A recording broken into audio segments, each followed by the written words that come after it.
Midori, a Japanese punk band started in 2003 in Osaka by the lead vocalist Mariko Goto. However, the band was short-lived and the members of Midori went separate ways in 2010 due to a hierarchy developing within. It was a fast and bright burning candle, and it really was one of a kind. I've heard people describe Midori as pure energy or just straight up psychotic. But in my eyes, a phrase I would describe Midori as is the raw nature of one's soul. Midori began as a cover band, which is planned to cover old Japanese pop music. But apparently they were not technically good enough, so they just said, fuck it, let's make what we can make. It takes a lot of spirit to make music, and every time I sit down to listen to their music, I feel ever more like a human being.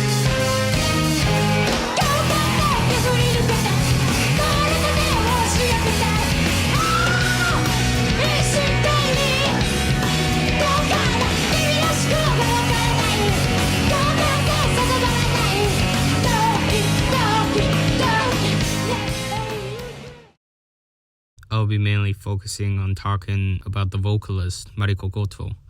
She's rather peculiar character. I'm just gonna let her introduce herself.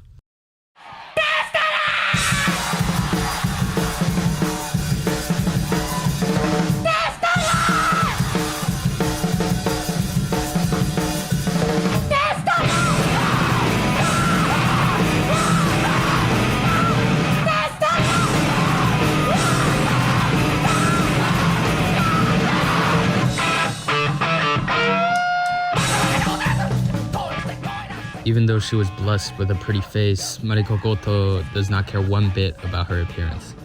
She always dresses up like a little girl, doing things incongruent to her style. Mariko Goto is often seen taking her coat gown off and sometimes even going fully topless. She dives into crowds and kisses fans, usually being chased after by several securities, ensuring her safety. She's everywhere. Not only is she like this on stage, her life and career is like this as well. Since she was in school, Mariko Goto has been interested in theater. She started a band in 2001 called Usagi, and it broke down after just releasing one EP. Then she started Midori in 2003, then broke down after 2010. She then rebranded herself 3 different times, still existing in the entertainment industry. Mariko Goto worked on several theater projects, creating soundtracks for movies and even an opening for an animated series. Throughout her career, Mariko Goto has been notoriously known for hating interviewers. Not interviews, interviewers. I guess it's just one of her extreme pet peeves. Mariko です。よろしくお願いします。後藤さんとはね、最近仕事で知り合ったばっかりなんですけど。In 2019, she got married to Go Yoshida, one of the well-known interviewers within the Japanese entertainment industry. Her life began to slow down, but she never stopped singing. I happened to find her YouTube channel when I was doing my research for this video, and in one of her videos, the captions read this.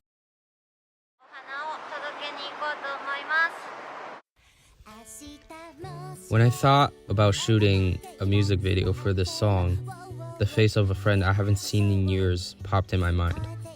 I met this friend when I moved to Tokyo in my 20s. I loved her very much, and I think she did too. A few years ago, I hurt her. I never got to apologize, and we gradually lost contact with each other. I thought, I want to see her. I thought, I'll give her flowers, because flowers are beautiful. Love doesn't stop. It can't be stopped. And I want to see the people I want to see. The world is in a difficult situation, but is it okay to meet people carefully? I filmed this video while being careful about many things. This video was filmed during COVID. This music video is just real. I was able to meet the people I want to see, and it gave me energy. It also gave me the courage to meet a friend I haven't seen in years. I can't put it into words, but... Anyway, it's a song and a music video that says, I was happy to see you. Please watch it.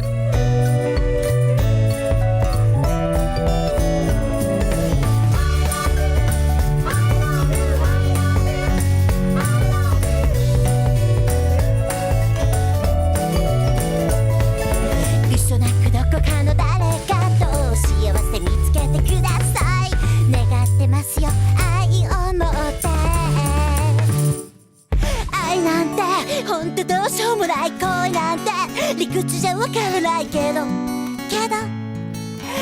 love you 愛なんて不確かなものだし恋なんてお腹もくれないけど叫びたいな I love you は人生はどうしようもなくて運命と戦い続けるばかりだけど I love you は I love you は I love you は本当じゃない Listening to her music, she is very real with herself. Yet she also contradicts herself with her style, her action, and her interests. I guess my question is, how important is it not to contradict yourself? And how real can you be with yourself? From Mariko Goto's perspective, I would say, become a paradox. Become something undefinable.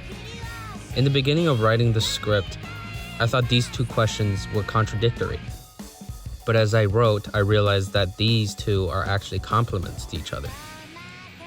When one becomes a contradiction, there are no longer people telling one who he or she is, and he or she won't know either. When something becomes nonsense, the truth slowly falls out. It's hard to be real, especially when we are influenced by others and are being defined as a physical being. We hide things from ourselves. Also, considering our prideful and sometimes arrogant nature, being real with our interests and cons can be challenging. However, when everything becomes abstracted, becoming less linear, when everything becomes indescribable with words, I think that's where freedom lies. Mariko Goto certainly is one of the most interesting beings I know of. And I think the reason is because I can't really put a finger on who she is. I don't need to know, or want to. Being a contradiction isn't being a contradiction to yourself. Contradiction is a word invented by others to help them categorize you. The word exists with some negative connotations and some subconscious decisions by others. Even something as vague as contradiction can still be arranged within groups. I am, again, contradicting myself with the idea I presented before by wanting to become a contradiction. This happens to me basically every time I write. I slowly am realizing just how I am unable to solve this without giving out an idea to support the other. I am a contradiction. A lot of things I do cannot really be explained. Of course, if I was to try to send a message to others or try to influence them in ways, I should create a valid argument supported by reasonable evidence. I sort of am doing that, by creating an argument so incoherent that even myself am going down a spiraling pathway down to the abyss where nothing is really solved. In my eyes, all arguments are like this, sort of pointless. I don't understand arguments, yet this is my argument. Pointlessness is freedom. Nonsense and abstraction is where we truly feel real. Be real.